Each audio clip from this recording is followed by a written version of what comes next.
নমস্কাৰ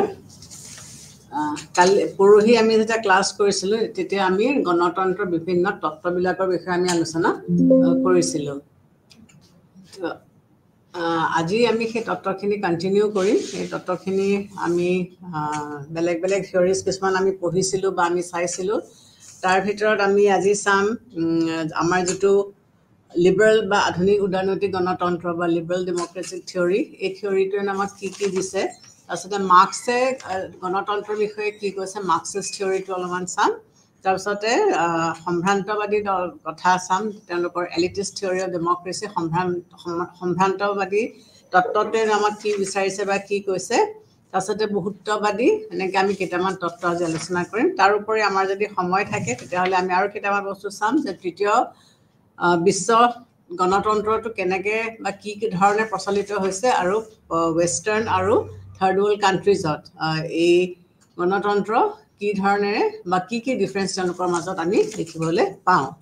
এতিয়া প্ৰথমতে আমি চাওঁ যে উদাৰনৈতিক গণতন্ত্ৰৰ কিছুমান মৌলিক বৈশিষ্ট্য আছে এই উদাৰনৈতিক গণতন্ত্ৰৰ মৌলিক বৈশিষ্ট্যসমূহনো কি কি প্ৰথমতে কি আছে যে ইয়াত ৰাজনৈতিক সাম্য আছে ৰাজনৈতিক সাম্য মানে কি বুজাব বিচাৰিছে যে ইয়াত জনসাধাৰণে ৰাইজে ক্ষমতা মানে এনেকুৱা ধৰণৰ যিটো ৰাজনৈতিক ব্যৱস্থা ইয়াত ৰাইজে হৈছে ক্ষমতাৰ উৎস সকলো ক্ষমতা ৰাইজৰ হাতত আছে জনসাধাৰণে তেওঁলোকে কি কৰে সৰ্বজনীন প্ৰাপ্তবয়স্ক ভোটাধিকাৰৰ ভিত্তিত তেওঁলোকে তেওঁলোকৰ প্ৰতিনিধিসকলক নিৰ্বাচিত কৰি লয় প্ৰতি 5 বছৰৰ মূৰে মূৰে আমাৰ ইয়াত নিৰ্বাচন হয় আৰু এই নিৰ্বাচনত নাগৰিকসকলে আমি ভোটাৰসকলে ভোট দি পেলাই আমি জনতাক আমাৰ যোনে চৰকাৰ গঠন কৰিব আমি এই প্ৰতিনিধিসকলক বাছি লওঁ গতিকে আমি ক্ষমতাৰ গোটেই পাৱাৰটো বা উৎসটো আমাৰ হাতত আছে বুলি এইকাৰণে ক'ব পাৰোঁ যে যদি কিবা কাৰণে আমি চৰকাৰৰ কাৰ্যকলাপত সন্তুষ্ট নহওঁ বা আমি ভাল নাপাওঁ তেতিয়াহ'লে আমি হয়তো পিছৰ নিৰ্বাচনত তেওঁলোকক আমি ভোট নিদিবও পাৰোঁ গতিকে এই ক্ষেত্ৰত প্ৰত্যেকজন ব্যক্তিৰ ভোটৰ এটা মূল্য আছে গতিকে এই ভোট দি পেলাই আমাৰ চৰকাৰটো আমি গঠন কৰোঁ আমাৰ পচন্দ অনুযায়ী আমি ব্যক্তিসকলক ভোট দি আমি বাছি লওঁ অলৰেডি আমাৰ যিটো গণতান্ত্ৰিক প্ৰক্ৰিয়া বিশেষকৈ ভাৰতবৰ্ষৰ ক্ষেত্ৰত আমি জানো যে আমাৰ ইয়াত বহুত দল আছে বহুত মাল্টি পাৰ্টি ছিষ্টেম এই বহুত্ববাদী দলবিলাকে প্ৰত্যেকটা দলৰে প্ৰতিনিধিত্ব কৰাই তেওঁলোকে ৰাজনৈতিক নেতা তেওঁলোকে থিয় কৰায় কিন্তু জনসাধাৰণে আল্টিমেটলি যাক পচন্দ কৰে সেই নেতাসকলকহে তেওঁলোকে নিৰ্বাচন কৰি আনে ইয়াত যিসকল সংখ্যালঘিষ্ঠ আছে তেওঁলোকৰ স্বাৰ্থও কিন্তু কেতিয়াও অৱমাননা কৰা নহয় তেওঁলোকৰ স্বাৰ্থৰ কাৰণে বিভিন্ন ধৰণৰ সক্ৰিয় ব্যৱস্থা গ্ৰহণ কৰা হৈছে কেনেকুৱা ধৰণৰ ব্যৱস্থাবিলাক গ্ৰহণ কৰা হৈছে যেনেকৈ সমানুপাতিক প্ৰতিনিধিত্ব পেশাভিত্তিক প্ৰতিনিধিত্ব সীমিত ভোট পদ্ধতি বহুমুখী ভোটাধিকাৰ এনেকুৱা ধৰণৰ বিভিন্ন ধৰণৰ ব্যৱস্থা লোৱা হৈছে যাৰ দ্বাৰা এই সংখ্যালঘুসকলৰ স্বাৰ্থ বা তেওঁলোকৰ ইণ্টাৰেষ্ট আমি ৰক্ষা কৰিব পাৰোঁ বা আমি বজাই ৰাখিব পাৰোঁ কাৰণ ইয়াত সাধাৰণতে কি কওঁ যে গণতন্ত্ৰ জনসাধাৰণৰ চৰকাৰ আৰু ইয়াত মেজৰিটিৰ কথাখিনিয়ে চলে কিন্তু মেজৰিটি বুলি কওঁতে তাত কিছুমানতো বিভিন্ন ধৰণৰ ভাষিক বা ধাৰ্মিক এনেকুৱা ধৰণৰ মাইনৰিটি গ্ৰুপছ কিছুমান থাকিব পাৰে গতিকে এই মাইনৰিটি গ্ৰুপছবিলাকে যাতে মেজৰিটিৰ কবলত পৰি হেৰাই নাযায় তাৰ বাবে সংবিধানে এই ব্যৱস্থাখিনি গ্ৰহণ কৰি দিছে আমাৰ ইয়াত কি হৈছে এই লিবাৰেল ডেমক্ৰেচিত সংবিধানখনক আমি মৌলিক আইন হিচাপে মানি লওঁ সংবিধানখনে সৰ্বা আৰু সংবিধানক আমি বিশেষ এটা মৰ্যাদা দিছোঁ আইন বিভাগ আৰু শাসন বিভাগে সংবিধানৰ সীমাৰ মাজত থাকি তেওঁলোকৰ কাম কৰিব লাগিব গতিকে সংবিধানে হৈছে অল ইন অল আইন বিভাগ আৰু শাসন বিভাগে তেওঁলোকৰ সীমা অতিক্ৰম কৰি যাব নোৱাৰে আৰু যদি কিবা কাৰণে গৈছে তেতিয়াহ'লে সংবিধান আছে যোনে তেওঁলোকক ৰখাই দিব গতিকে সংবিধানখন আৰম্ভ হৈছে কি বুলি উই দ্য পিপল অফ ইণ্ডিয়া এই বুলি আৰম্ভ হৈছে আৰু এই কথাষাৰে এইটোৱে বুজাইছে যে সংবিধানখন কিমান শক্তিশালী বা সংবিধানখনক আমি কিমান প্ৰাধান্য দিছোঁ এই শাসন ব্যৱস্থাত আইনৰ অনুশাসনৰ প্ৰতিষ্ঠিত হয় এনেধৰণৰ লিবাৰেল ডেমক্ৰেচিত আইনৰ অনুশাসন প্ৰতিষ্ঠিত হয় কেনেকৈ কৰা হয় আইনৰ ঋষিত সমান আইনৰ ঋষিত সকলো মানুহ সমান আৰু আইনৰ দ্বাৰা সকলো মানুহকে সমানভাৱে ৰক্ষণাবেক্ষণ দিয়া হয় ইয়াত কোনো এজন ব্যক্তিয়ে তেওঁৰ পজিশ্যন তেওঁৰ ষ্টেটাছ তেওঁৰ পজিশ্যন চাই পেলাই তেওঁক আমি কোনো ধৰণৰ স্বীকৃতি নিদিওঁ আইনৰ অনুশাসনৰ ভিত্তিতহে উদাৰনৈতিক গণতন্ত্ৰ ন্যায় বিচাৰ প্ৰতিষ্ঠাৰ ওপৰত জোৰ দিয়া হয় গতিকে সকলো মানুহকে সমান ধৰণৰ শাস্তি দিব যদি কোনোবা মানুহ এজনে কিবা গুৰুতৰভাৱে অপৰাধ কৰিছে তেতিয়াহ'লে সেই কামটো যোনে নকৰক তেওঁৰ position status does not matter তেওঁক সেইমতেই পানিছমেণ্ট তেওঁ পাব ইয়াত আৰু এটা ইম্পৰ্টেণ্ট বৈশিষ্ট্য হৈছে কি যে স্বাধীন আৰু নিৰপেক্ষ আদালতে আইন আৰু শাসন বিভাগক স্বেচ্ছাচাৰী হোৱাৰ পৰা ৰক্ষা কৰে তাৰমানে কোনো এজন এটা ডিপাৰ্টমেণ্টে স্বেচ্ছাচাৰী হিচাপে কাম নকৰে কিয়নো সংবিধানখন আছে আৰু সংবিধানখনক সংবিধানে কোনটো বিভাগে কি ধৰণৰ কাম কৰিব সেইখিনি সুস্পষ্টভাৱে দেখুৱাই থৈছে বা ৰাখি দিছে গতিকে কোনেও আদালতক অৱমাননা নকৰে আদালতে যদি সাংবিধানিক প্ৰক্ৰিয়াটো কোনোবাই উলংঘন কৰিছে বা ভংগ কৰিছে তেতিয়াহ'লে সাংবিধানিক মতে তেওঁলোকে যথোচিত শাস্তি পাব ইয়াত একাধিক ৰাজনৈতিক দলৰ অস্তিত্ব স্বীকাৰ কৰা হয় ইয়াৰ আৰু এটা বৈশিষ্ট্য হৈছে কি যে এনেধৰণৰ লিবাৰেল ডেমক্ৰেচিত এটাতকৈ অধিক দল থাকে আৰু প্ৰত্যেকটা দলকে স্বীকৃতি দিয়া হয় এনেকুৱা যেতিয়া অধিক দল থাকে তেতিয়া কি হয় জনসাধাৰণৰ মতামত প্ৰকাশ কৰাৰ স্বাধীনতা আৰু মনোনয়নৰ স্বাধীনতাৰ বৃদ্ধি পায় গতিকে যেতিয়া অধিক দল থাকে তেতিয়া কি হয় প্ৰত্যেকটা দলে জনসাধাৰণক তেওঁলোকৰ মত প্ৰকাশ কৰিবৰ কাৰণে সুবিধাখিনি দিয়ে যে কোনটো দলে কি ধৰণে ভাবিছে কেনেকৈ ভাবিছে এইখিনি তেওঁলোকে কৰিব পাৰে গতিকে এনেকুৱা বহুবাদী দল বা বিভিন্ন দলৰ প্ৰয়োজন কিহৰ কাৰণে যে এনেকুৱা দল থাকিলে আমি গণতান্ত্ৰিক কাৰ্যবিলাক আমি অনায়াসে ৰূপান্তৰ কৰিব পাৰোঁ ইয়াত সৰ্বজনীন প্ৰাপ্তবয়স্ক ভোটাধিকাৰৰ স্বীকৃতি আৰু এই ৰাজনৈতিক ব্যৱস্থা এটা গুৰুত্বপূৰ্ণ বৈশিষ্ট্য যে আমি ইয়াত কি কৰিছোঁ সৰ্বজনীন প্ৰাপ্তবয়স্কৰ দ্বাৰা ভিত্তিত যিটো ভোট হয় সেই ভোটটোক ইয়াত স্বীকৃতি দিয়া হৈছে গণতন্ত্ৰই জনসাধাৰণৰ শাসন গতিকে জাতি কৰ্ম ধৰ্ম পুৰুষ মহিলা দুখীয়া ধনী এইবিলাকক সকলোকে সমানে ভোটাধিকাৰ দিয়াটো দৰকাৰ গতিকে আমি যেহেতু প্ৰাপ্তবয়স্ক ভোটাধিকাৰৰ ওপৰত ভিত্তি কৰি পেলাই ভোট দিবলৈ দিছোঁ তেতিয়াহ'লে ইয়াত জাতি ভেদ আৰু নাহে পুৰুষ মহিলাৰ কথা নাহে সকলোৱে সমান যাৰ ক্ষমতা আছে যাক সংবিধানে কিবা আইনৰ দোষত তেওঁলোকক বাধা দিয়া নাই তেতিয়াহ'লে তেনেস্থলত তেনে ক্ষেত্ৰত সকলো লোকে ভোট দি পেলাই তেওঁলোকৰ নিজৰ অধিকাৰ তেওঁলোকে সাব্যস্ত কৰিব পাৰে ইয়াত এনেধৰণৰ উদাৰনৈতিক গণতন্ত্ৰত বিপ্লৱৰ হিংসাৰ উপায়েৰে ৰাজনৈতিক কৰ্তৃত্বৰ অধিকাৰ প্ৰচেষ্টাৰ স্বীকৃতি নকৰে তাৰমানে এনেধৰণৰ শাসন ব্যৱস্থাত বিপ্লৱৰ নাই আমি যদি বিপ্লৱৰ স্বীকৃতি নিদিয়ে বা হিংসাত্মক উপায়েৰে আমি এটা চৰকাৰ গুচাই দিলোঁ আমি যিটো ইংলিছত কু বুলি কয় যিটো পাকিস্তানত প্ৰায়ে হৈ থাকে যে এটা চৰকাৰ আহিলে তাক আকৌ মিলিটাৰী উফৰাই দিলে এটা ৰাজনৈতিক যিটো হিংসাত্মক প্ৰক্ৰিয়া সেইটো কিন্তু লিবাৰেল ডেমক্ৰেটিক ক্ষেত্ৰত আমি নাপাওঁ আমি যদি এটা চৰকাৰক ভাল পোৱা নাই তেতিয়াহ'লে আমি চৰকাৰৰ টাৰ্ম শেষ নোহোৱালৈকে আমি ৰৈ থাকিম আৰু পিছৰ নিৰ্বাচনত হয়তো আমি সেই চৰকাৰটোক আমি ভোট নিদিব পাৰোঁ গতিকে বিপ্লৱ বা হিংসাৰ ইয়াত কোনো স্থল নাই ব্যক্তিগত সম্পত্তিৰ অধিকাৰক নাগৰিকৰ অন্যতম পবিত্ৰ মৌলিক অধিকাৰ হিচাপে ইয়াত গণ্য কৰা হয় যে মানুহে কি বিচাৰে যে তিনিটা বস্তুৱে মানুহৰ কাৰণে মূল এটা হৈছে লাইফৰ সুৰক্ষা এটা হৈছে সম্পত্তি আহৰণ কৰা আৰু এটা হৈছে থাকিবলৈ বাসগৃহ গতিকে এই তিনিটা বস্তুৰ ক্ষেত্ৰত উদাৰনৈতিক গণতন্ত্ৰই কি কৈছে যে সম্পত্তি গোটোৱাটো মানুহৰ জন্মগত এটা স্বভাৱ আৰু গতিকে ইয়াক স্বীকৃতি দিছে গতিকে ব্যক্তিগত সম্পত্তি যেতিয়া এজন মানুহে গোটাব পাৰে বা থাকে তেতিয়াহ'লে তেওঁ কি কৰিব পাৰিব সেইটো ক'ৰবাত হেৰাই যায় বুলি তেওঁ সেইটোক প্ৰটেকশ্যন দিবৰ কাৰণে দুগুণ উদ্যোগেৰে কাম কৰিব গতিকে এই উদাৰনৈতিক গণতন্ত্ৰই প্ৰাইভেট প্ৰপাৰ্টিটোক অস্বীকাৰ কৰা নাই তাৰপিছত কল্যাণকামী ৰাষ্ট্ৰৰ পৰিপ্ৰেক্ষিতত বৰ্তমান সময়ত উদয়নৈতিক গণতন্ত্ৰ ৰাষ্ট্ৰৰ কৰ্মক্ষেত্ৰৰ পবিত্ৰ পৰিসৰ বৃদ্ধি কৰিছে গতিকে এতিয়া বৰ্তমানে আমাৰ যিটো ডেমক্ৰেটিক মানে এটা আমাৰ যিটো ৱেলফেয়াৰ ষ্টেট সেই ৱেলফেয়াৰ ষ্টেটত কি কৰিছে তেওঁলোকে ৰাষ্ট্ৰৰ যিটো ৰাষ্ট্ৰৰ কৰ্মক্ষেত্ৰটো কাম কৰাৰ যিটো পৰিসৰ বা এৰিয়া সেইটো বৃদ্ধি কৰিছে ৱেলফেয়াৰ ষ্টেট এখনৰ আজিকালি বহুত কাম গতিকে লিবাৰেল ডেমক্ৰেটিক ষ্টেটে কি কৰিছে তেওঁলোকে এই স্কোপটো দিছে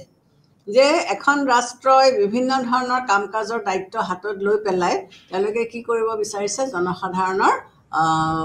উন্নতি সাধন কৰিব বিচাৰিছে গতিকে ৰাষ্ট্ৰৰ যিটো এক্টিভিটিজ সেইটো এটা পাৰ্টিকুলাৰ পইণ্টত সীমিত নাৰাখি পেলাই তাক বহল বা বৃহৎ কৰি দিছে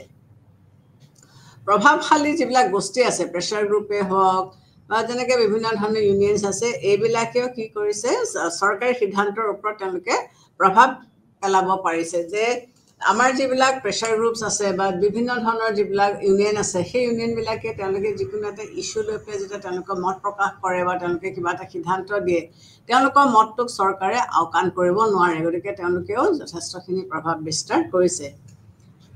আমাৰ যিবিলাক স্বেচ্ছামূলক সংগঠন আছে তাৰ ওপৰতো কঠোৰ চৰকাৰী নিয়ন্ত্ৰণ নাথাকে গতিকে বিভিন্ন অনুষ্ঠান প্ৰতিষ্ঠানে চৰকাৰী কাৰ্যকলাপ গ্ৰহণ কৰা প্ৰক্ৰিয়াটো তেওঁলোকে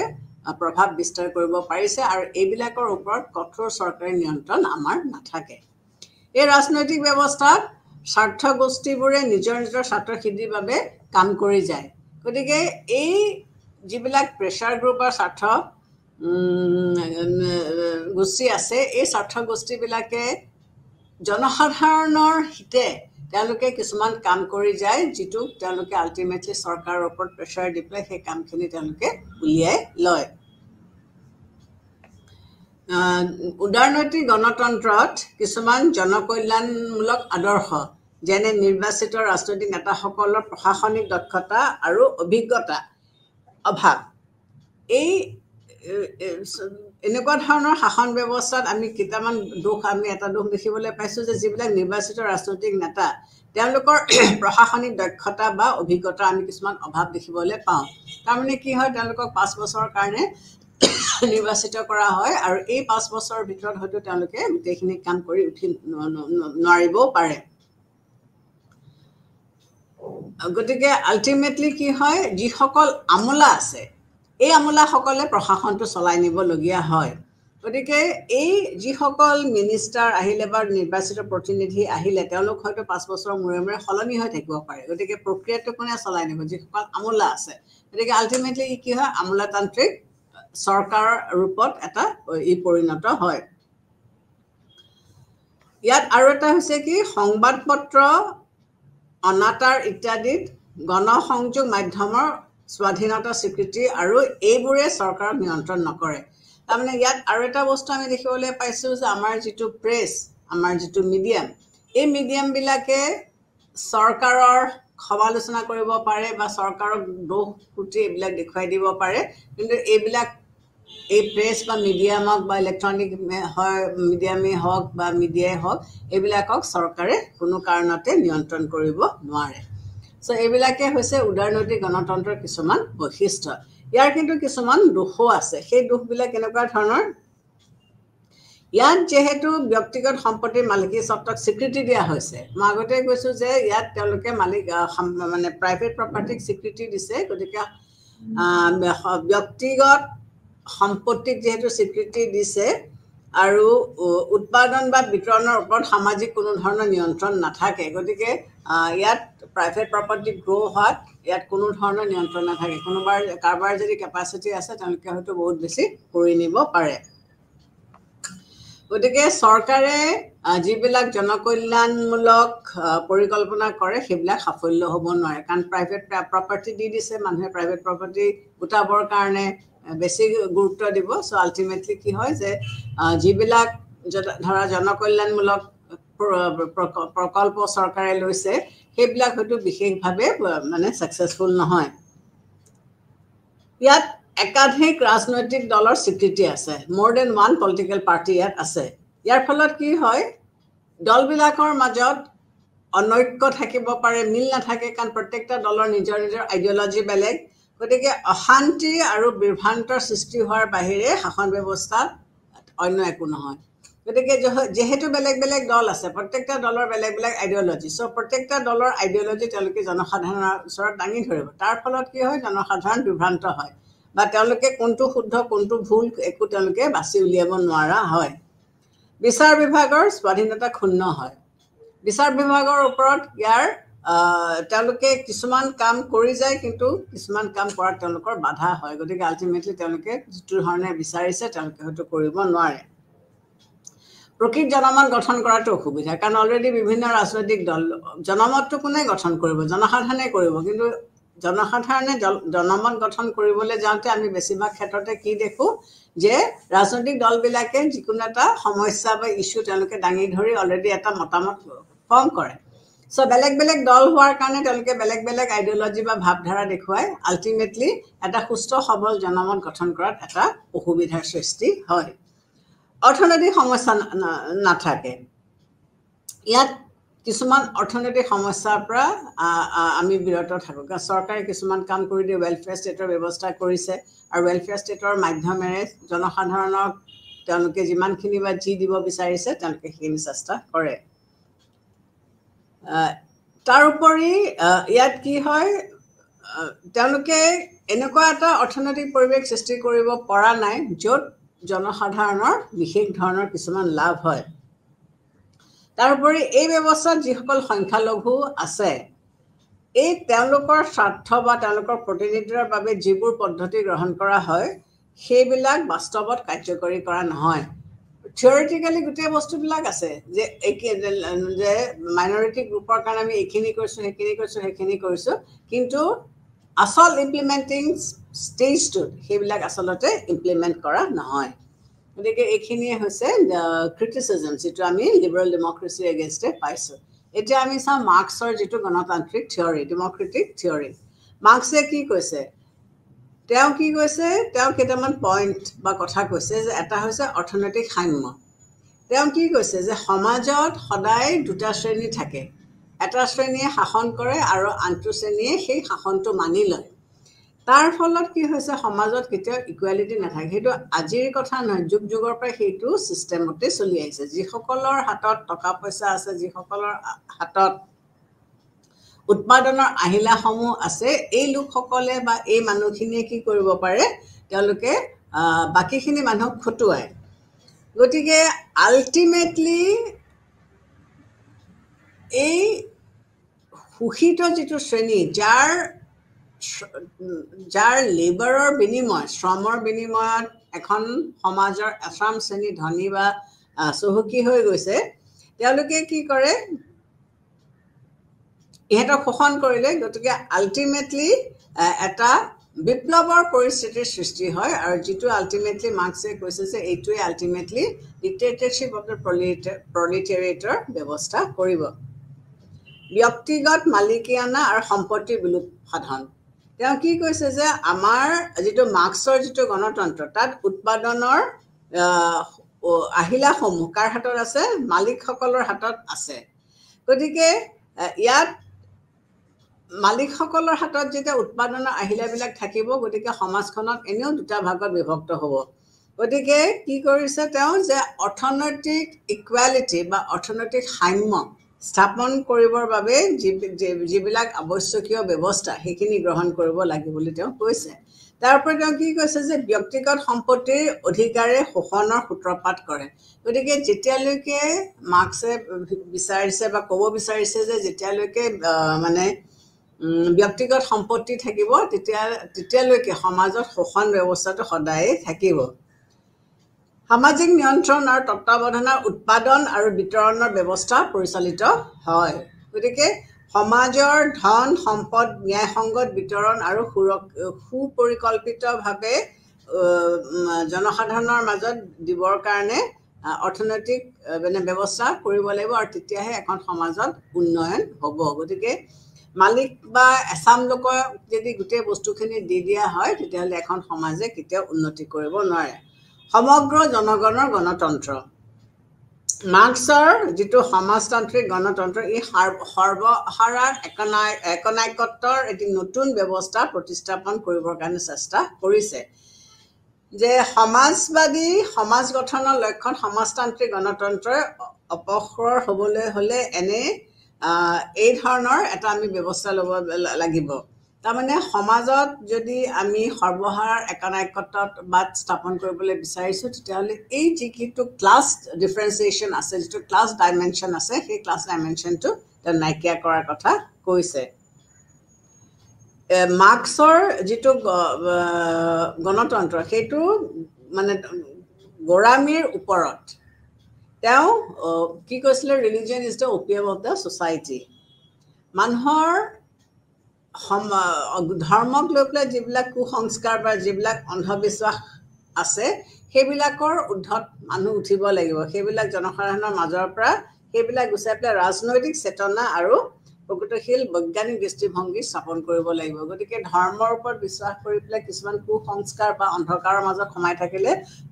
এখন সমাজ কেতিয়াও উন্নতি কৰিব নোৱাৰে বা এখন সমাজ কেতিয়াও আগবাঢ়ি যাব নোৱাৰে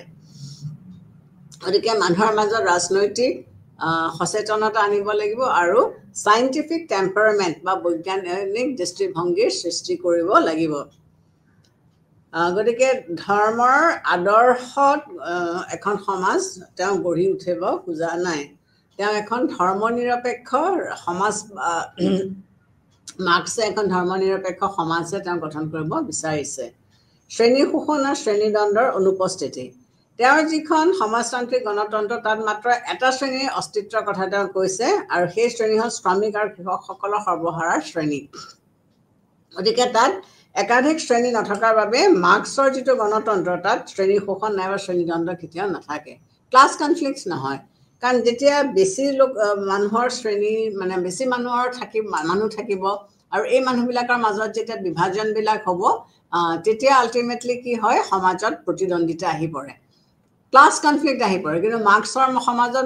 মাথোন এটা স্থামৰ লোকহে থাকিব গতিকে তাত আৰু ক্লাছ কনফ্লিক্ট অহাৰ কোনো এটা কথা নাথাকে গণসংস্কৃতিৰ বিকাশ সমাজতান্ত্ৰিক গণতন্ত্ৰৰ যিটো গণসংযোগ মাধ্যম তাৰ ওপৰত চৰকাৰ নিয়ন্ত্ৰণ কাৰ্যকৰী হয় গতিকে ইয়াত শিক্ষা সাহিত্য শিল্প সংস্কৃতি বৈজ্ঞানিক কাৰ্যকলাপ এইবিলাকৰ ওপৰত কি হয় সমাজতান্ত্ৰিক আদৰ্শৰ অনুসৰি নিয়ন্ত্ৰণ কৰা হয় আৰু সমাজতান্ত্ৰিক গণতন্ত্ৰৰ সুস্থ স্বাভাৱিক আৰু প্ৰগতিশীল সংস্কৃতিৰ বিকাশ ঘটে গতিকে যেহেতু ইয়াত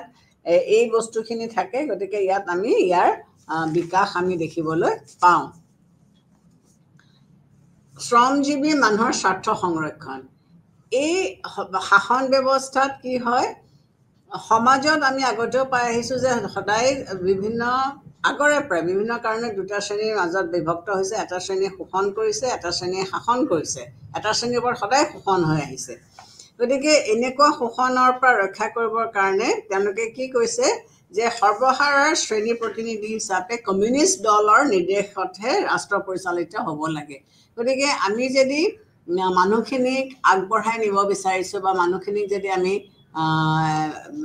মানে ক্লাছ যিটো কনফ্লিক্ট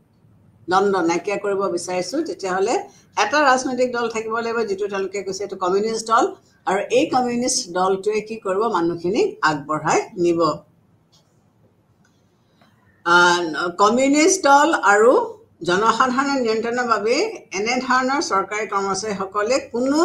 জনবিৰোধী কাম কৰিব নোৱাৰে গতিকে দলটোৱে যিহেতু গোটেই কামখিনি চোৱা চিতা কৰে গতিকে যিসকল কৰ্মচাৰী তেওঁলোকে কোনো ধৰণৰ ভুল কাম কৰিব নোৱাৰে বা সাধাৰণতে নকৰে গণনিয়ন্ত্ৰণ কৈছে কি ইয়াত কোনো ধৰণৰ আমোলাৰ প্ৰভাৱ নাথাকে যিটো চৰকাৰত আমোলাসকলৰ ওপৰত নিৰ্ভৰ কৰি চলে তেতিয়া সেই চৰকাৰে নিজৰ মতে কিছুমান কাম কৰিব নোৱাৰে তেওঁলোকক আমোলাই যিবিলাক ৰুলছ ৰেগুলেশ্যনছ দেখুৱাই দিয়ে সেইবিলাকৰ মতে তেওঁলোকে কৰিবলগীয়া হয় গতিকে এনে ক্ষেত্ৰত মাৰ্ক্সৰ যিটো শাসন ব্যৱস্থা তাত ডেমক্ৰেচি গণতন্ত্ৰ তেওঁ তাত কৈছে যে ইয়াত ৰাইজৰ সক্ৰিয় অংশগ্ৰহণ সকলো দিশতে আমি পাওঁ আৰু কমিউনিষ্ট দলৰ নিয়ন্ত্ৰণামূলকভাৱে কি কৰে আমোলাৰ কুফলৰ পৰা মুক্তি পোৱা যায় গতিকে মানে কমিউনিষ্ট দলটোৱে যিহেতু গোটেই শাসনৰ দায়িত্বটো বা চোৱাচিতাৰ ভাৰ তেওঁলোকে লৈছে গতিকে ইয়াত আমোলাসকলৰ প্ৰশাসনৰ যিটো কুপ্ৰভাৱ সেইটো মাৰ্কছিষ্ট ডেমক্ৰেচিত আমি দেখিবলৈ নাপাওঁ ন্যায়পালিকাৰ ভূমিকা ইয়াত কি হৈছে যিটো ন্যায়পালিকা আছে তাত বিচাৰ বিভাগ স্বাধীনতা আৰু নিৰপেক্ষতাৰ কথা উল্লেখ কৰিছে মাৰ্কছৰ যিটো গণতন্ত্ৰ তাত ন্যায়পালিকাই স্বাধীন আৰু নিৰপেক্ষ বিসৰ্জন দি সমাজতান্ত্ৰিক স্বাৰ্থৰ উপযুক্ত ভূমিকা পালন কৰে গতিকে মাৰ্কছৰ যিটো ন্যায়পালিকা মাৰ্কছে ন্যায়পালিকাৰ যিটো মানে স্বাধীনতা বা নিৰপেক্ষতা তাক তেওঁলোকে বিসৰ্জন দিছে দি পেলাই সমাজতান্ত্ৰিক স্বাৰ্থৰ উপযুক্ত ভূমিকা পালন কৰে ইয়াত ন্যায়পালিকাৰ মাৰ্কছৰ যিটো ন্যায়পালিকা তাৰ মেইন উদ্দেশ্য হৈছে যে সমাজতন্ত্ৰ সুদৃঢ় কৰা আৰু শত্ৰুসকলক শাস্তি প্ৰদান কৰা গতিকে কোনোবাই যদি বিৰুদ্ধে গৈছে তেতিয়াহ'লে তাক তেওঁলোকক শাস্তি দিব লাগিব আৰু যিটো সমাজতান্ত্ৰিক সমাজ এখন গঠন কৰিব বিচাৰিছে তাক যেনেকৈ সুদৃঢ় কৰিব পাৰি তাৰ ব্যৱস্থা কৰিছে ইয়াত ব্যক্তি স্বাধীনতা দিয়াৰ কথা কৈছে মাৰ্কছৰ যিটো গণতন্ত্ৰৰ অৰ্থনৈতিক সাম্য আৰু স্বাধীনতা থাকে সেইবিলাকেই হৈছে সামাজিক আৰু ৰাজনৈতিক দিশত অধিকাৰ আৰু স্বাধীনতা ভোগৰ বাবে প্ৰকৃত আৰু পৰ্যাপ্ত সুযোগ সুবিধা পায় গতিকে মাৰ্কছৰ যিটো থিয়ৰী সেই মাৰ্কছৰ থিয়ৰীৰ মতে যে অধিকাৰ আৰু স্বাধীনতা ভোগ কৰিবৰ কাৰণে মানুহখিনিক যথেষ্ট সুবিধা আমি দিব লাগিব তাৰোপৰি সৰ্বহাৰাৰ আন্তৰ্জাতিকতা মানে কি কৈছে যে আমাৰ যিবিলাক আন্তৰ্জাতিক সম্পৰ্ক আছে সেই সম্পৰ্কবিলাক পালন কৰোঁতেও তেওঁ কি কৈছে যে সমাজতান্ত্ৰিক গণতন্ত্ৰত বিশ্বৰ বিভিন্ন অংশত সাম্ৰাজ্যবাদ আৰু উপনিৱেশবাদক বিৰুদ্ধে মানুহে জাতীয় মুক্তি আন্দোলন দৃঢ়ভাৱে সমৰ্থন কৰে গতিকে উপনিৱেশবাদ গুচাবৰ কাৰণে বা সাম্ৰাজ্যবাদ গুচাবৰ কাৰণে মানুহৰ যিটো আন্দোলন সেইটোত মাৰ্কছৰ ছাপোৰ্ট পুৰা আছিল মাৰ্কছৰ মতে পৃথিৱীৰ শ্ৰমজীৱী মানুহৰ ওপৰত বা ওচৰত ঐক্যভাৱে আহ্বান জনোৱা হয় যে প্ৰকৃত অৰ্থত সৰ্বহাৰাৰ আন্তৰ্জাতিকতা হ'ল সমাজতান্ত্ৰিক গণতন্ত্ৰৰ এটা উল্লেখযোগ্য বৈশিষ্ট্য গতিকে সকলো মানুহক তেওঁ একগোট হৈ তেওঁ কলনিয়েল যিটো ৰুল আমাৰ ওপৰত ইমপ্লিমেণ্ট কৰা হৈছে সেইটো গুচোৱাৰ কথা তেওঁ উল্লেখ কৰিছে একদলীয় ব্যৱস্থা ইয়াত তেওঁ কি কৈছে যে এটা ৰাজনৈতিক দল থাকিলেহে সকলো কথা ভাল ধৰণেৰে বিবেচনা কৰিব পৰা যায় বা বিবেচিত হয়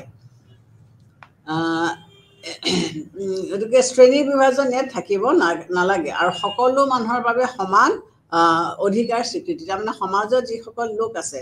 সেই লোকসকলক আমি সকলোকে সমান ধৰণৰ অধিকাৰ আমি ভোগ কৰিবলৈ দিব পাৰিব লাগিব যেনেকৈ কাম কৰাৰ অধিকাৰ উপযুক্ত পৰিশ্ৰমৰ অধিকাৰ অক্ষম অৱস্থাত ভাল ধৰণেৰে তেওঁলোকৰ ভৰণ পোষণ কৰাৰ অধিকাৰ এনেকৈ যিমানখিনি আমাৰ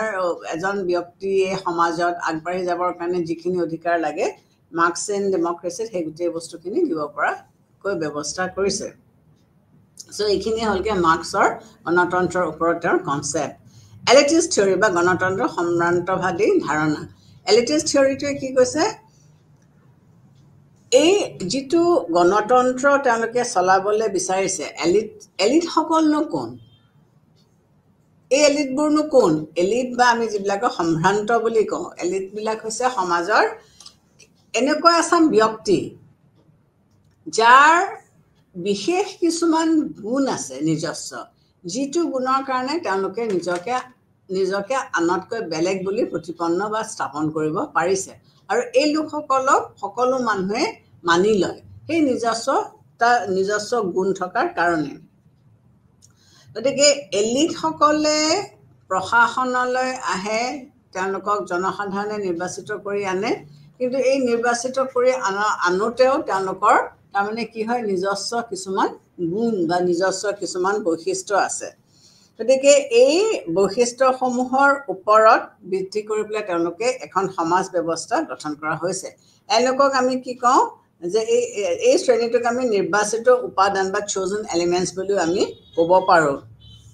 তেওঁলোকে সকলো গুৰুত্বপূৰ্ণ ৰাজহুৱা সিদ্ধান্তসমূহ তেওঁলোকে গ্ৰহণ কৰে আৰু বাকীবিলাক মানুহে তেওঁলোকে গ্ৰহণ কৰা সিদ্ধান্তসমূহক সমৰ্থন কৰে বা ছাপোৰ্ট কৰে। এই এলিটৰ আমি তিনিটা বৈশিষ্ট্য দেখিবলৈ পাইছোঁ। এটা হৈছে কি সুদৃঢ় শাসন ব্যৱস্থা, এটা হৈছে কেন্দ্ৰীভূত নেতৃত্ব আৰু এটা হৈছে সংসদীয় গণতন্ত্ৰ। বেচিকেলি এলিটৰ গোটেই ধাৰণাটো হৈছে কি যে এলিট ডেমক্ৰেচিটো হৈছে কি যে আমি যেনেকৈ নিৰ্বাচন কৰি পেলাই কেইজনমান ব্যক্তিক লৈছোঁ, সেই ব্যক্তিকেইজনক আমি কিহৰ কাৰণে ল'লোঁ, তেওঁলোকক আমি কিছুমান বিশেষ আমি তেওঁলোকক কোৱালিটি দেখিছোঁ। এতিয়া ধৰা ইলেকশ্যন যেতিয়া হয়,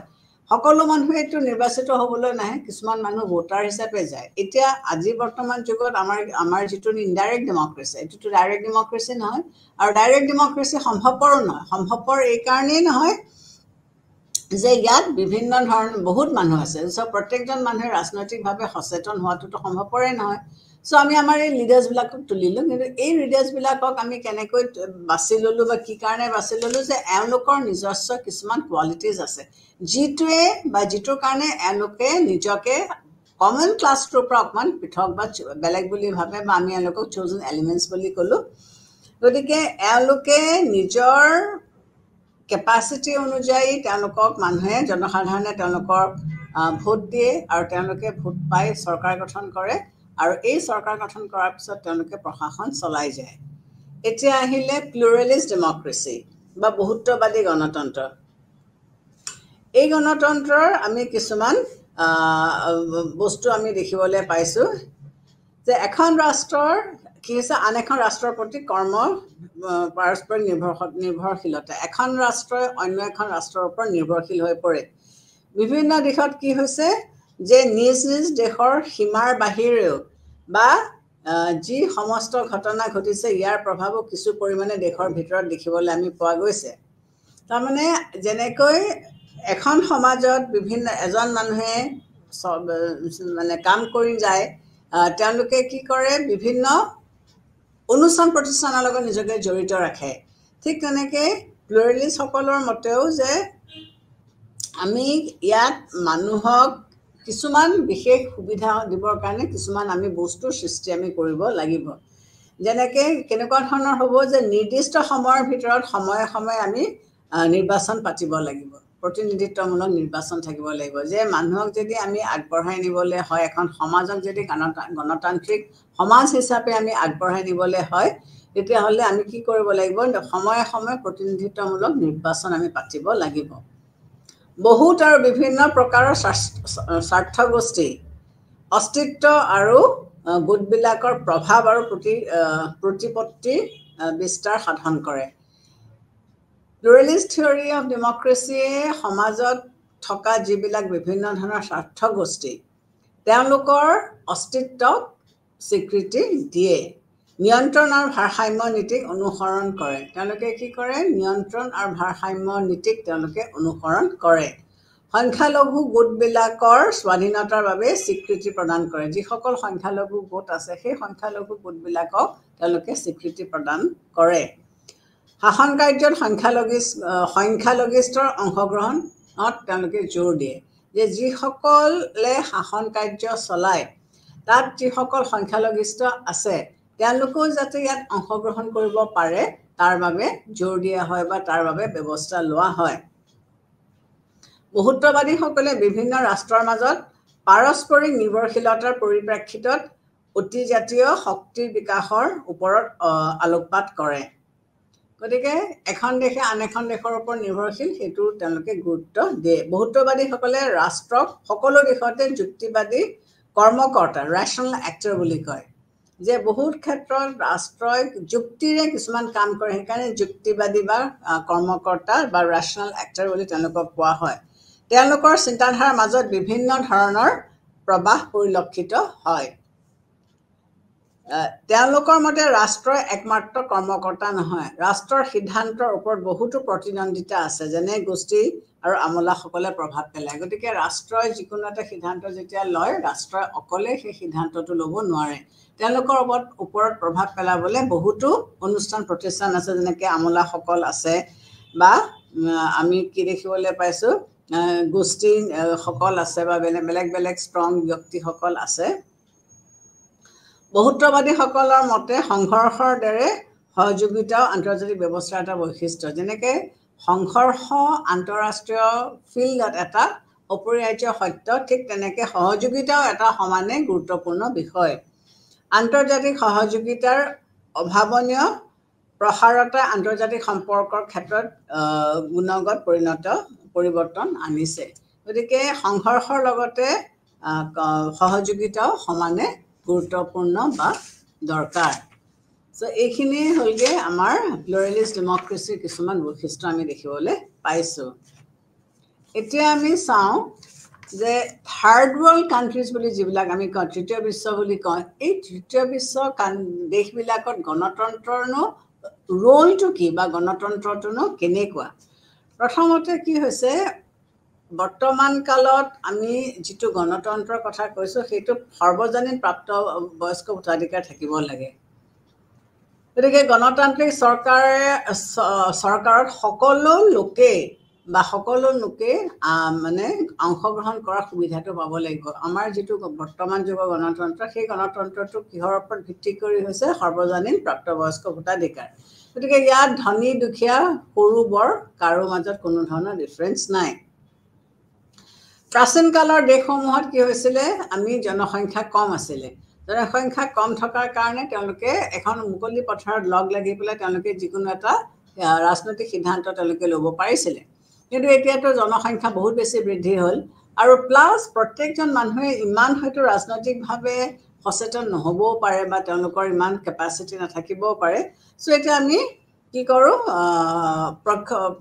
পৰোক্ষ গণতন্ত্ৰ, আমি আমাৰ নিৰ্বাচিত সদস্যসকলক আমি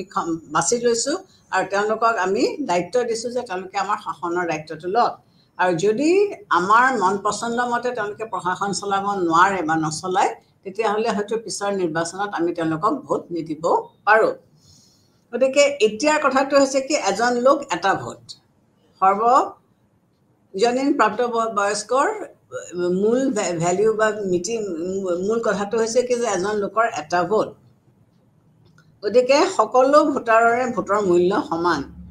গণতন্ত্ৰত ভাষা, ধৰ্ম আদিৰ ভিত্তিত ভোটাধিকাৰ দিয়া নাযায়। সকলো মানুহকে সমানে সুযোগ সুবিধা আমি দিছোঁ। দ্বিতীয়তে, নিৰ্দিষ্ট সময়ৰ অন্তৰে অন্তৰে নিৰ্বাচন হৈ থাকিব লাগিব। যদি নিৰ্বাচন অনুষ্ঠিত কৰা নহয়, তেতিয়াহ'লে ভোটৰ কোনো ভেলিউৱেই নাথাকে, কোনো মূল্যই নাথাকিব। নিৰ্বাচন কৰিলেহে ভোটাৰসকলে ভোট দি পেলাই তেওঁলোকে তেওঁলোকৰ প্ৰতিনিধিসকলক বাছি ল'ব পাৰিব। গতিকে আমি 5 বছৰৰ মূৰে মূৰে আমাৰ দেশত আমি নিৰ্বাচন পাতোঁ, বা ইংলেণ্ডতো ঠিক তেনেকৈ 5 বছৰৰ মূৰে মূৰে নিৰ্বাচন পতা হয়। নিৰ্বাচনটোৱে হৈছে জনসাধাৰণৰ এটা মেইন চ'ৰ্চ অফ পাৱাৰ, জনসাধাৰণে হৈছে মেইন উৎস। গতিকে চৰকাৰক নিয়ন্ত্ৰণ কৰা এইটোৱে এটা পদ্ধতি। চৰকাৰে যদি তেওঁলোকে মানুহে বিচৰা মতে কাম কাজবিলাক নকৰে, তেতিয়াহ'লে পিছৰ নিৰ্বাচনত হয়তো তেওঁলোকক ভোট নিদিবও পাৰে। গণতন্ত্ৰত এটাতকৈ অধিক ৰাজনৈতিক দল থাকিব লাগে। মাত্ৰ যিবিলাক গণতন্ত্ৰত মাত্ৰ এটা ৰাজনৈতিক দল আছে, তেতিয়া কি হয়, ইয়াক আমি ভালকৈ কি কৰিব নোৱাৰি। এই দলবিলাকে ইয়াত এটা দলে আছিল, গতিকে সৰহ প্ৰতিদ্বন্দ্বিতা নাথাকে। গতিকে মানুহে ভোট দি পেলাই কাক বাচিব? এজন মানুহকেতো বাচিলে। গতিকে ইয়াত গণতন্ত্ৰ ভালকৈ প্ৰতিনিধিত্ব বা প্ৰতিফলিত নহয়। আৰু একমাত্ৰ দল যেতিয়া থাকিব, তেতিয়া কি হয়, তেওঁলোকে জানে যে তেওঁলোকক আৰু ওফৰাব কোনেও নোৱাৰে। গতিকে তেওঁলোকে হয়তো একঘেমীয়াকৈ কাম কৰিব পাৰে, বা তেওঁলোকে হয়তো একনায়কত্বৰ দৰেও কাম কৰিব পাৰে। গতিকে এনেকুৱা ধৰণৰ কিছুমান প্ৰব্লেমছ হ'ব পাৰে। কিন্তু যেতিয়া বহুতটা দল থাকে, তেতিয়া জনসাধাৰণে ভোটাৰসকলেও কি হয়, বাচিবৰ কাৰণে তেওঁলোকে সুবিধাটো পায়। তেওঁলোকে বাচিবলৈ সুবিধাটো পায় কাক তেওঁলোকে ল'ব কাৰণ প্ৰত্যেকটা দলত এইটো বহুত সংখ্যক সদস্য থাকিব গতিকে এই দলসমূহক বাছি লৈ পেলাই তেওঁলোকে কাম কাজসমূহ কৰিব পাৰে তাৰোপৰি কি হয় বিধানমণ্ডলত যদি বিৰোধী দল নাথাকে তেতিয়াহ'লে শাসনত থকা যিটো দল এই শাসনাধিষ্ঠ দলটোৱে কি কৰিব পাৰে তেওঁলোকে তেওঁলোকৰ কাম কাজবিলাক তেওঁলোকে একনায়কত্বৰে কাম কৰি যাব পাৰে কাৰণ তেওঁলোকে এইটো জানে যে তেওঁলোকক বিৰোধী তাক কৰিবৰ কাৰণে কোনো নাথাকে কিন্তু যেতিয়া বহুত দল থাকে প্ৰত্যেকটা দলে সচেতন হয় প্ৰত্যেকটা দলৰে লক্ষ্য বা উদ্দেশ্য হৈছে কি যে এই নিৰ্বাচনত মই নিজিকিলো কি হ'ল পিছৰ নিৰ্বাচনততো মই জিকিম দুটা বস্তু হয় এটা তেওঁলোকে সেই ভাৱটোৰে দ্বাৰা গাইডেড বা মটিভেটেড হৈ পেলাই তেওঁলোকে কামখিনি ভালকৈ কৰিবলৈ চেষ্টা কৰে দ্বিতীয়তে তেওঁলোকে আৰু কি হয় যে আগৰ চৰকাৰে কিনো ভুল কৰিলে যিটো কথাৰ কাৰণে জনসাধাৰণ অসন্তুষ্ট হৈ পেলাই তেওঁলোকক ভোট নিদিলে এইটো তেওঁলোকৰ এটা চোৱাৰ সুবিধা থাকে তেওঁলোকৰ এটা চোৱাৰ স্কোপ থাকে গতিকে সেইকাৰণে তেওঁলোকে হয়তো পিছৰ নিৰ্বাচনত তেওঁলোকে হয়তো কামখিনি খুব বেছি ভালকৈ কৰিব ইয়াত নাগৰিকসকল আন এটা বৈশিষ্ট্য হৈছে যে নাগৰিকসকলক মৌলিক অধিকাৰ ভোগ কৰিবলৈ কিছুমান সুবিধা দিয়া হয় আমাৰ থাৰ্ড ৱৰ্ল্ড কাণ্ট্ৰিজবিলাকত নাগৰিকসকলক আমি কিছুমান মৌলিক অধিকাৰ ভোগ কৰিবলৈ দিছোঁ দেশৰ পৰিস্থিতি আৰু পৰিৱেশ ভেদে এই অধিকাৰবিলাক বেলেগ বেলেগ হ'ব পাৰে প্ৰত্যেকখন দেশতে যে অধিকাৰ একে হ'ব সেইটো নহয় পৰিস্থিতি আৰু পৰিৱেশ লৈ অধিকাৰসমূহ বেলেগ বেলেগ হ'ব পাৰে বিশেষ সুযোগ সুবিধাৰ অবিহনে নাগৰিকসকলৰ ব্যক্তিত্ব প্ৰকাশ কেতিয়াও হ'ব নোৱাৰে গতিকে নাগৰিকৰ আত্মবিকাশৰ কাৰণে তেওঁলোকক কিছুমান সুযোগ সুবিধা দিয়া হৈছে আমি ভাৰতৰ এক্সাম্পল এটা দিব পাৰোঁ ভাৰতবৰ্ষৰ ক্ষেত্ৰত তেওঁলোকে কি কৰিছে এইবিলাক সংবিধানত ব্লেক এণ্ড হোৱাইটত লিপিবদ্ধ হৈ আছে গতিকে মানুহৰ পৰা অধিকাৰসমূহ বা মানুহৰ সুযোগ সুবিধাসমূহ কোনেও কাঢ়ি নিব নোৱাৰে আৰু যদি কোনোবাই কাঢ়ি নিবৰ কাৰণে চেষ্টাও কৰিছে তেতিয়াহ'লে আমাৰ হাইকোৰ্ট আৰু সুপ্ৰিম কোৰ্ট আছে যোনে আমাক এই অধিকাৰসমূহ পুনৰ ঘূৰাই দিব আমাৰ ওপৰৰ পৰা যদি কোনোবাই কাঢ়িও লৈ যায় আমাক পুনৰ উভতাই দিব কেতিয়াবা কেতিয়াবা ব্যক্তিগত নাইবা দলীয় স্বাৰ্থৰ কাৰণে শাসনাধিষ্ঠ দলে জনসাধাৰণৰ অধিকাৰৰ ওপৰত হস্তক্ষেপ কৰিবৰ কাৰণে চেষ্টা কৰিব পাৰে কেতিয়াবা কেতিয়াবা এনেকুৱা ধৰণৰ হ'বও পাৰে যে যিটো দলে শাসনত আছে তেওঁলোকৰ নিজৰ স্বাৰ্থৰ কাৰণে তেওঁলোকে হয়তো জনসাধাৰণৰ অধিকাৰৰ ওপৰত হস্তক্ষেপ কৰিব পাৰে তেতিয়াহ'লে চৰকাৰৰ হস্তক্ষেপৰ পৰা নাগৰিকসকলক স্বাধীনতা ৰক্ষা কৰাৰ উদ্দেশ্যে মৌলিক অধিকাৰসমূহ খুবেই প্ৰয়োজন গতিকে সেই হস্তক্ষেপ কৰিলে তেতিয়া নাগৰিকসকলে যিহেতু জানে যে এইবিলাক তেওঁলোকৰ অধিকাৰ বা তেওঁলোকৰ হাইকোৰ্ট সুপ্ৰিম কোৰ্টৰ কাষ তেওঁলোকে চাপিব পাৰে তেতিয়াহ'লে এই অধিকাৰবিলাকৰ পৰা তেওঁলোকক কোনেও বঞ্চিত কৰিব নোৱাৰে ফাইনেলি দেশৰ যিটো স্বাধীন ন্যায়পালিকাৰ ব্যৱস্থা সেইটো আমি এখন গণতান্ত্ৰিক থাৰ্ড ৱৰ্ল্ড গণতান্ত্ৰিক দেশত দেখোঁ ন্যায়পালিকা যদি মানে স্বাধীনতা নাথাকে তেতিয়াহ'লে সেইখন দেশত মৌলিক অধিকাৰ কোনে ৰক্ষণাবেক্ষণ দিব বা সেইখন দেশত নাগৰিকক সুবিধাসমূহ কোনে দিব কোনেওতো দিব নোৱাৰিব গতিকে এটা নিৰপেক্ষ বিচাৰ ব্যৱস্থা থকা প্ৰয়োজন যিটোৱে নাগৰিকসকলৰ সকলো অধিকাৰ আৰু তেওঁলোকক বঞ্চিত কৰা যিবিলাক বিষয়বস্তু আছে তাৰ পৰা তেওঁলোকক বঞ্চিত কৰিব যাতে কোনেও নোৱাৰে তাৰ বাবে এই ব্যৱস্থাটো দৰকাৰ গতিকে স্বাধীন ন্যায়পালিকাই সংবিধানৰ অভিভাৱক হিচাপেও কিছুমান দায়িত্ব পালন কৰিব লাগে গতিকে এয়াই হ'লগৈ আমাৰ যিটো গণতান্ত্ৰিক শাসন ব্যৱস্থা এই গণতান্ত্ৰিক মানে থাৰ্ড ৱৰ্ল্ড কাণ্ট্ৰিজৰ যিটো গণতান্ত্ৰিক শাসন ব্যৱস্থা এইটোৱে হৈছে ইয়াৰ মূল হেৰি এতিয়া আমি আৰু এটা বস্তু ইয়াত চাব পাৰোঁ যে আমাৰ যিবিলাক তৃতীয় বিশ্বৰ গণতন্ত্ৰ আৰু যিটো পশ্চিমীয়া উদাৰ গণতন্ত্ৰ তাৰ মাজত কিবা কিছুমান প্ৰভেদ আছে নেকি difference between third world democracy and western liberal democracy গতিকে তৃতীয় বিশ্ব গণতন্ত্ৰ আৰু পশ্চিমীয়া উদাৰ গণতন্ত্ৰৰ মাজত কিনো প্ৰভেদ আছে প্ৰথমটো হ'ল যে আমাৰ যিটো পশ্চিমীয়া গণতন্ত্ৰ এই পশ্চিমীয়া গণতন্ত্ৰত কেৱল মাত্ৰ দুটা দল থাকে এই দুটা দল থকাৰ কাৰণে এটাই চৰকাৰ গঠন কৰে আৰু আনটোৱে বিৰোধী দল হিচাপে তেওঁলোকৰ কাৰ্য পালন কৰি লৈ যায় গতিকে কি হৈছে আমাৰ যিহেতু ইয়াত মানে দুটা দলে থাকিব এটা দলে দেখিছে যে তেওঁলোকে এইবাৰ ভাল কাম কৰিছে গতিকে তেওঁলোক চৰকাৰত আছে এইবাৰ তেওঁলোকে কৰিব পৰা নাই তেওঁলোকে পিছৰবাৰত হয়তো ভোটাধিকাৰ নাপাব মানে আহিব নোৱাৰিব পাৰে এই দেশবিলাকত সৰু সৰু অন্য দল আছে যদিও এই সৰু সৰু দলবিলাকে কিন্তু কোনো ধৰণৰ বিশেষ ভূমিকা পালন কৰিব পৰা নাই গতিকে এই দলবিলাকৰ এই দেশবিলাকত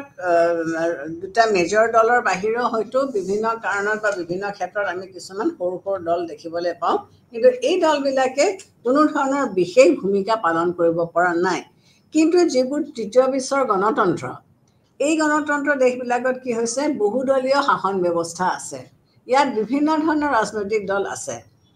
এটা আমি এক্সাম্পল দিব পাৰোঁ যে আমাৰ দেশত কংগ্ৰেছ ফৰ এক্সাম্পল স্বাধীনতা আন্দোলনটো কংগ্ৰেছে আগবঢ়াই নিছিলে আৰু প্ৰায় 1969লৈকে আনডিভাইডেড কংগ্ৰেছে তেওঁলোকৰ শাসনভাৰ চলাইছিলে কিন্তু তাৰপিছত তেওঁলোকৰ মাজতে বিভাজন হ'ল তাৰপিছত তেওঁলোকৰ 1977ত মোৰাৰজী দেশাই আহিল এতিয়া বিজেপিৰ মৰ্চা চৰকাৰ চলি আছে এতিয়া আল্টিমেটলি কি হৈছে যে লেটেষ্ট ট্ৰেণ্ডটো হৈছে কি যে কোৱালিশ্যন গভৰ্ণমেণ্ট সংযুক্ত চৰকাৰ এতিয়া সেইটো ট্ৰেণ্ড আহিছে যে থাৰ্ড ৱৰ্ল্ড কাণ্ট্ৰিজবিলাকত আগৰ যিটো একচেটিয়া এটা ৰাজনৈতিক বহুতটা ৰাজনৈতিক দল থাকিলেও এটা ৰাজনৈতিক দলেই গোটেই শাসনভাৰৰ দায়িত্বটো লৈছিলে এতিয়া কিন্তু সেইটো নহয় এতিয়া আমি বেচিকেলি আমি এতিয়া সংযুক্ত চৰকাৰৰ এটা পিকচাৰ আমি দেখিবলৈ পাইছোঁ পশ্চিমীয়া যিবোৰ দেশ এই দেশবিলাকত কি হৈছে ৰাজনৈতিক দলবিলাক আদৰ্শৰ ভিত্তিত গঠন কৰা হয় যেনেকৈ ইংলেণ্ডৰ বনোৱা বা ৰক্ষণশীল দুটা দলে আছে এটা হৈছে বনোৱা দল এটা হৈছে ৰক্ষণশীল দল এই দলকেইটা বা আমেৰিকাত আমাৰ কি আছে ৰিপাব্লিকান বা ডেমক্ৰেটিক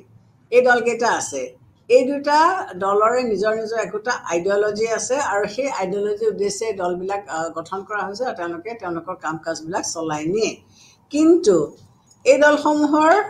আমাৰ তৃতীয় গণতান্ত্ৰিক দেশৰ আদৰ্শৰ উপৰিও প্ৰত্যেকটা দল ইয়াত নোডাউট আদৰ্শৰ ওপৰতে ভিত্তি কৰি গঠন কৰা হৈছে কিন্তু আদৰ্শৰ ওপৰত বা ইনস্পাইট অফ ডেট আমি ইয়াত কি দিছোঁ জাতি ধৰ্ম আদিৰ ওপৰত ভিত্তি কৰি ৰাজনৈতিক দলবিলাক গঠন কৰা হয় কিন্তু তেওঁলোকৰ ৱেষ্টাৰ্ণ কাণ্ট্ৰিজত ৰিপাব্লিকান গভৰ্ণমেণ্টেই হওক বা ডেমক্ৰেটিক গভৰ্ণমেণ্টেই হওক বা লেবাৰ পাৰ্টি হওক বা কনজাৰভেটিভ পাৰ্টি হওক এওঁলোকে তেওঁলোকৰ নিজৰ নিজৰ কিছুমান স্পেচিফিক আইডিঅলজি আছে আৰু এই আইডিঅলজিৰ পৰা ওপৰত ভিত্তি কৰি হয় কিন্তু ভাৰতবৰ্ষত যিহেতু বহুতটা দল আছে সেই বহুতটা দলৰ আইডিঅলজিবিলাকো বেলেগ বেলেগ আৰু জাতি বৰ্ণ এইবিলাকক লেংগুৱেজ এইবিলাকৰ ওপৰত লৈ পেলাই তেওঁলোকৰ দল গঠন কৰা হৈছে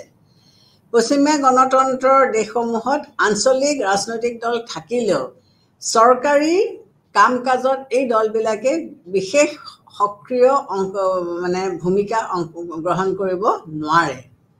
ইয়াত বেলেগ আগতে মই কৈছোঁ যে ইয়াত বেলেগ বেলেগ ৰাজনৈতিক দল আছে ঠিকেই কিন্তু বেলেগ বেলেগ ৰাজনৈতিক দল থকাৰ স্বত্তেও কিন্তু এওঁলোকে এটা ষ্ট্ৰং ডিচিশ্যন বা এটা ষ্ট্ৰং সিদ্ধান্ত লোৱাত তেওঁলোকে অংশগ্ৰহণ কৰিব নোৱাৰে কিন্তু যিবিলাক থাৰ্ড ৱৰ্ল্ড কাণ্ট্ৰিজ এই দেশসমূহত আঞ্চলিক দলসমূহে চৰকাৰী নীতি নিৰ্ধাৰণৰ বিষয়ত অংশগ্ৰহণ কৰাৰ সুবিধা পায় কিন্তু আনহাতে থাৰ্ড ৱৰ্ল্ড ডেমক্ৰেটিক কাণ্ট্ৰিজত তেওঁলোকৰ যিবিলাক ৰাজনৈতিক দল আছে এইবিলাকে সকলো ইছ্যুতে সিদ্ধান্ত গ্ৰহণ কৰাৰ সুবিধাটো তেওঁলোকে পায় প্ৰধান আঞ্চলিক যিবিলাক দল আছে সেই আঞ্চলিক দলসমূহে আঞ্চলিক দলৰ সহযোগিতাৰ চৰকাৰ গঠন কৰিব লগা হোৱাৰ কাৰণে আঞ্চলিক দলসমূহে ইয়াত গুৰুত্বপূৰ্ণ ভূমিকা ল'ব পাৰিছে আমাৰ যিবিলাক মেজৰ পলিটিকেল পাৰ্টিজ আছে সেই মেজৰ পলিটিকেল পাৰ্টিজবিলাকে আঞ্চলিক দলৰ সহায় তেওঁলোকে নলোৱাকৈ নাথাকে আৰু যেহেতু আঞ্চলিক দলসমূহৰ সহায় সুবিধা লয় গতিকে তেওঁলোকে আঞ্চলিক দলৰ যিটো ফিলচফি বা আঞ্চলিক দলৰ যিটো আদৰ্শ তেওঁলোকে আগবঢ়াইছে সেইটোক তেওঁলোকে নুই কৰিব নোৱাৰে ভোটাৰসকলৰ আচৰণৰ বিষয়টো আমি পশ্চিমীয়া দেশবিলাক আৰু থাৰ্ড ৱৰ্ল্ড কাণ্ট্ৰিজৰ মাজত আমি কিছুমান প্ৰভেদ দেখিবলৈ পাওঁ যে ভোটাৰসকলৰ আচৰণটো কেনেকুৱা ধৰণৰ পশ্চিমীয়া যিবিলাক গণতান্ত্ৰিক দেশ আছে তাত ভোটাৰসকল শিক্ষিত হোৱাৰ কাৰণে তেওঁলোকে নিজৰ তেওঁলোক হাইলি এডুকেটেড শিক্ষিত হোৱাৰ কাৰণে তেওঁলোকে কি কৰিব পাৰে নিজৰ বিচাৰ বুদ্ধি খটুৱাই তেওঁলোকে ভোটদান দিয়ে ৱেষ্টাৰ্ণ ডেমক্ৰেটিক কাণ্ট্ৰিজবিলাকত ভোটাৰসকল শিক্ষিত হোৱাৰ কাৰণে তেওঁলোকে নিজৰ বিচাৰ বুদ্ধি খটুৱাই পেলাই তেওঁলোকে কিছুমান কাম কৰে গতিকে তেওঁলোকক সহজে প্ৰলোভন নিয়াব নোৱাৰি মানুহখিনিতো বিচাৰ বুদ্ধি আছে তেওঁলোক শিক্ষিত গতিকে প্ৰলোভন নিয়াব নোৱাৰে কিন্তু তৃতীয় বিশ্বৰ দেশসমূহত কি হৈছে বেছিভাগ মানুহে শিক্ষিত নহয় আৰু বেছিভাগ মানুহে কি হৈছে নিৰ্লিপ্ত গতিকে তেওঁলোকক সহজে পতিয়ন নিয়াব পাৰি বা প্ৰলোভন দেখুৱাই তেওঁলোকৰ মতে যাক লাগে তাক ভোট দিয়াব পাৰি ফলত কি হয় যেহেতু থাৰ্ড ৱৰ্ল্ড কাণ্ট্ৰিজৰ ভোটাৰসকল ইমান এৱেৰ নহয় বা ইমান উপযোগী নহয় তেওঁলোকক পটককৈ প্ৰলোভিত কৰিব পৰা যায় কেতিয়াবা তেওঁলোকে অনুপযুক্ত কিছুমান ব্যক্তিকো হয়তো তেওঁলোকে নিৰ্বাচিত কৰি লয় বা ভোট দিয়ে গতিকে প্ৰপাৰ ভোট দি নিৰ্বাচিত হয়তো নহ'বও পাৰে যিটো আমি ৱেষ্টাৰ্ণ ডেমক্ৰেচিৰ ক্ষেত্ৰত আমি ডাঠি ক'ব পাৰোঁ যে যিহেতু তেওঁলোকৰ শিক্ষা দীক্ষা বেছি আৰু বেছিভাগ মানুহে পলিটিকেলি খুব ষ্ট্ৰং আৰু এৱেৰ গতিকে তেওঁলোকে শুদ্ধ বিচাৰ কৰিয়েই ভোট দিব আৰু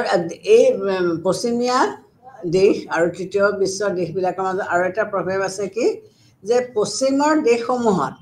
জাতি ধৰ্ম ভাষা আদিৰ ভিত্তিত ৰাজনৈতিক দল গঠন কৰা নহয় নাইবা নিৰ্বাচনৰ সময়ত এইবিলাকে কোনো ধৰণৰ গুৰুত্ব লাভ নকৰে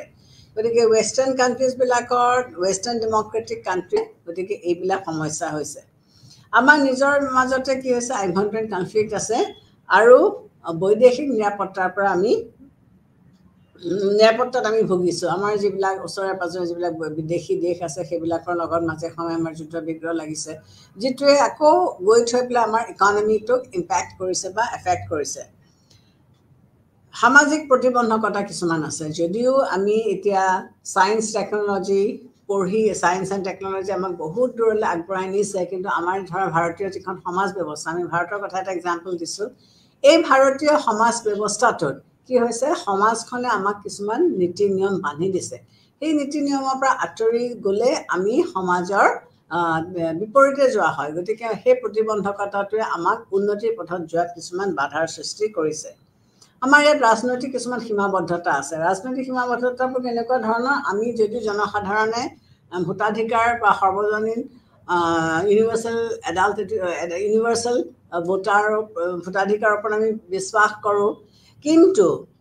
আমি পলিটিকেলি সঁচাকৈ সিমান এৱেৰনে আমি গোটেই কথাবিলাক সঁচাকৈ জানোনে এই পলিটিকেল এৱেৰনেছটো নথকাৰ কাৰণে আমি আমাৰ যেতিয়া প্ৰতিনিধিসকলক বাছি লৈছোঁ তেতিয়া আমাৰ কিছুমান অসুবিধা হৈছে নেকি এই ধৰণৰ প্ৰতিবন্ধকতা কিছুমান আমি সন্মুখীন হ'বলগীয়া হৈছে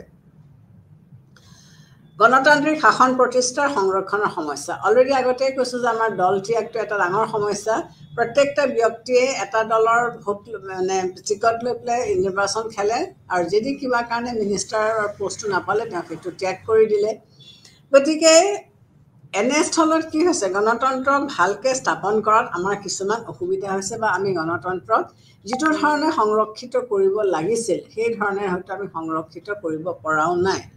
তাৰোপৰি ভাৰতবৰ্ষৰ এক্সাম্পল এটা কৈ দিছোঁ যে আমাৰ ইয়াত বহুত ধৰণৰ সাংস্কৃতিক গ্ৰুপ আছে এই সাংস্কৃতিক গ্ৰুপবিলাকৰ কিছুমান প্ৰত্যেকে নিজৰ সংস্কৃতিটো তেওঁলোকে অটুট ৰাখিবৰ কাৰণে চেষ্টা কৰে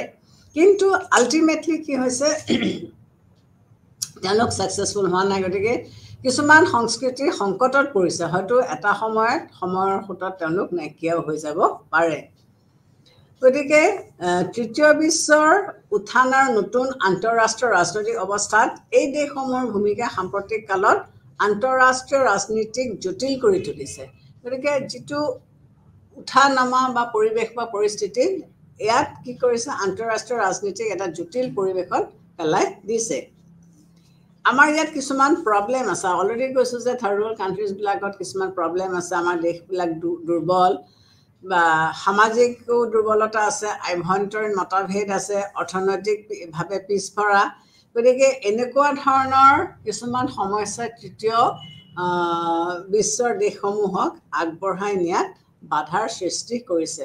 গতিকে এই তৃতীয় বিশ্বৰ দেশসমূহ কি ধৰণে আগবাঢ়ি যাব বা কেনেকৈ আগবাঢ়ি যাব তাৰ তেওঁলোকে তিনিটা সমস্যা সমাধানৰ ব্যৱস্থা তেওঁলোকে উলিয়াইছে প্ৰথমতে তেওঁলোকে কি কৈছে যে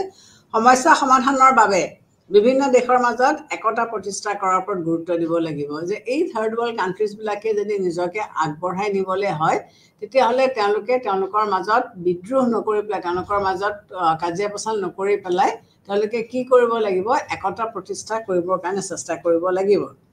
এই দেশসমূহে গোষ্ঠী নিৰপেক্ষতা অৱলম্বন কৰিব লাগিব গোষ্ঠী নিৰপেক্ষতা নিউট্ৰেল তেওঁলোকে কাৰো লগত এলাইন কৰিব নালাগিব আৰু তৃতীয়তে উন্নয়নৰ পথ সুগম কৰাৰ উদ্দেশ্যে এই দেশসমূহে ৰাষ্ট্ৰসংঘক উমৈহতীয়া মঞ্চ হিচাপে ব্যৱহাৰ কৰিব লাগিব গতিকে এই থাৰ্ড ৱৰ্ল্ড কাণ্ট্ৰিজবিলাক যদি আগবাঢ়ি যাবলৈ বিচাৰিছে বা আগবাঢ়ি যাবলৈ হয় তেতিয়াহ'লে তেওঁলোকে এই তিনিটা পদক্ষেপ তেওঁলোকে ল'ব লাগিব যে প্ৰথমতে তেওঁলোকে নিজৰ মাজত একতা স্থাপন কৰিবৰ কাৰণে চেষ্টা কৰিব লাগিব তেওঁলোকে গোষ্ঠী নিৰপেক্ষ নীতি অৱলম্বন কৰিব লাগিব আৰু তেওঁলোকে ৰাষ্ট্ৰসংঘক এটা উমৈহতীয়া মঞ্চ হিচাপে ল'ব লাগিব বা তেওঁলোকে কি কৰিব লাগিব যে তেওঁলোকে এই ৰাষ্ট্ৰসংঘৰ যিবিলাক উদ্দেশ্য বা হেৰি তেওঁলোকে মানি ল'ব লাগিব এতিয়া গণতন্ত্ৰৰ ভৱিষ্যতটো কি কেনেকুৱা ধৰণৰ গণতন্ত্ৰৰ ভৱিষ্যতৰ বিষয়ে যদি আমি ক'বলৈ যাওঁ তেতিয়া কি দেখিম যে প্ৰথম অৱস্থাত যেতিয়া দেশবিলাকে গণতন্ত্ৰক আঁকোৱালি লৈছিলে তেতিয়া গণতন্ত্ৰ খুব সুন্দৰকৈ আগবাঢ়ি গৈছিলে কিন্তু ফাৰ্ষ্ট ৱৰ্ল্ড ৱাৰৰ পিছৰ পৰা দেখিছোঁ যে গণতন্ত্ৰত কিছুমান ধৰণৰ সংকটৰ সৃষ্টি হৈছে বা সংকেত তেওঁলোকে দেখিবলৈ পাইছে কিয়নো এই যুদ্ধ বিগ্ৰহবিলাক যেতিয়া হ'ল এই যুদ্ধ বিগ্ৰহ হোৱাৰ কাৰণে তেওঁলোকৰ কিছুমান কাম যেনেকৈ বিচাৰিছিলে তেওঁলোকে কৰিব পৰা নাছিলে থেংক ইউ